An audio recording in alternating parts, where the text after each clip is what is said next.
Hi friend, Gujarati cooking channel में तमारुं स्वागत है। हवे उनाळो आवी गयो छे तो प्लीज़ तमे जाडा लोटनी जे भाखरी खाता होय ने न खावी, कारण के बॉडी माटे बहु खराब है। उनाळानी अंदर एकदम पची जाए एवो खोराक खावो होय तो भाखरी झीणा लोटनी ज बनाववानी, तेल थोड़ुं वधारे नाखवानुं अने सारी रीते एने शेकी अने तरत घी लगावीने खावानी, तो खरेखर बॉडी माटे सारुं छे। कारण के जाडा लोटनी जे भाखरी छे पचवामां बहु हार्ड पड़े छे उनाळानी अंदर, અને ઉનાળાની અંદર આવી ભાખરી ખાવાથી ઘણીવાર પાચન શક્તિના અને પેટના લગતા રોગ પણ થાય છે।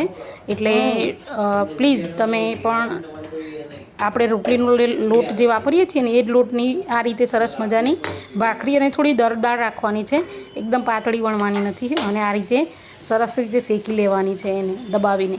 અને હા, એક વસ્તુનું ધ્યાન રહે કે એને લોખંડની તવીની અંદર જ આપણે શેકવાની છે, કોઈ નોનસ્ટિક વાસણની અંદર ખાવાનું બનાવવું એ યોગ્ય નથી। અને ફરી મળીશું આવતા વિડીયોમાં।